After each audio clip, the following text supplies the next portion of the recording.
Mini Motorways is Dinosaur Polo Club's newest and first release on the Nintendo Switch. After the Digital Indie World presentation, Shadow dropped the game and it became instantly available on the eShop.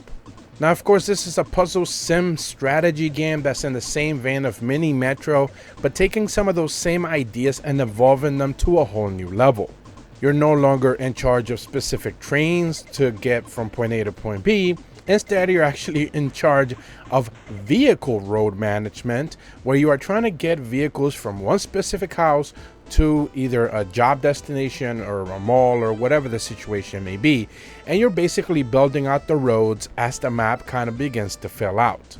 Now, the name of the game is still road management. You are going to be basically making sure that these vehicles get from point A to point B as efficiently as possible. Now, there are a couple of tweaks that I need to first and foremost mention that are different from the Nintendo Switch version to the mobile version of the game, which is the version that I used to play originally. But now that this version is on Switch, I'm certainly going to focus more of my daily challenge time on this specific version.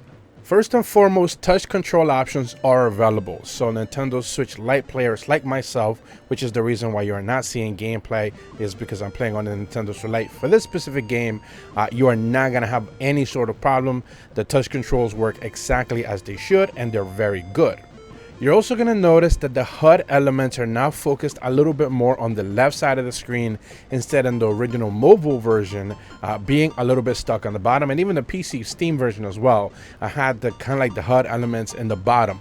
They are now on the Switch version located to the left, so you are going to see like pretty much the entire screen pretty much clear of anything sort of like distracting you or anything along those lines. Everything is clearly displayed on the left, so that is no longer going to be an issue.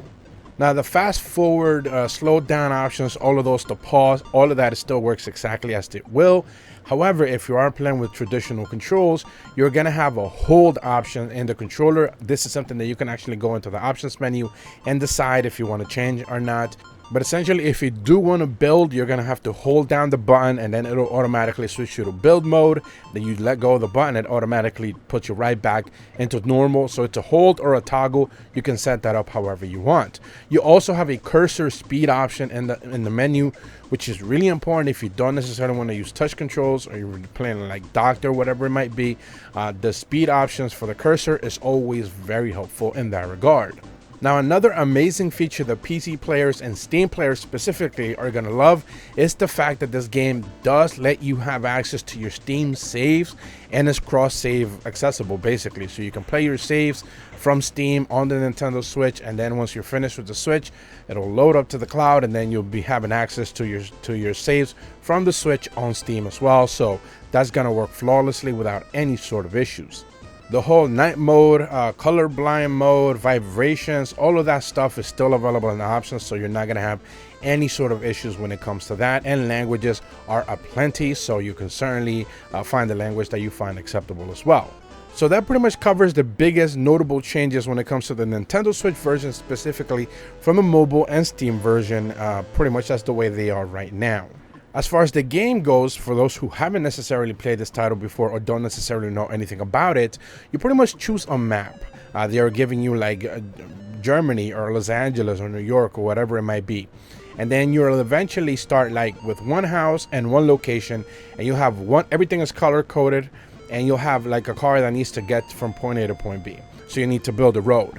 You eventually have the access to like build a highway. You can build bridges, and slowly the map kind of begins to fill out slowly, and your goal is to kind of keep the carts moving continually. They're not necessarily set there to get as fast as possible. They just kind of need to get there. If that's kind of like the whole point of the game, avoiding from kind of like there being a pileup, if you will, like just traffic just building up to the point that you can't do anything. In order to do this, you're building bridges, you're building roads efficiently, you're putting roundabouts, you're putting like lights to control traffic, and anything in between. At the end of the day, whatever gets the job done, that's basically what you're going to have. Everything is unlockable as through progression, so the more you play a specific map, the faster you're going to unlock the next one. Subsequently, once you do enough of those challenges in one map, you're going to get access to the other one, and so on and so forth. You also, once you kind of finish out the game, which is kind of really hard to do since it's all score based, once you do finish that, you do have access to the daily challenges. That is an option that's available from the get-go. And they are pretty much the meat and potatoes of your daily grind if you do want to come back to this game and just gonna give it a go.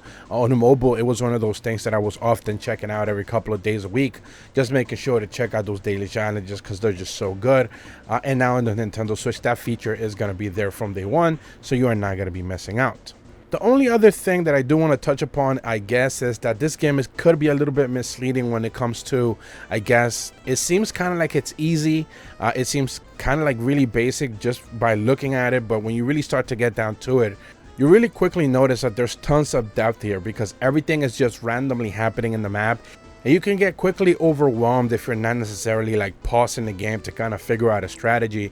So it's always to not really just get bogged down, but always take some time, take a step back, and maybe figure out a different way to get those vehicles to point A to point B. Nintendo Sphere gives Mini Motorways onto the Nintendo Switch a 7 out of 10. If you're brand new to my channel, be sure to leave a like and subscribe. Hit the bell to receive notifications when the videos go up. And as always, thank you so much for watching. See ya.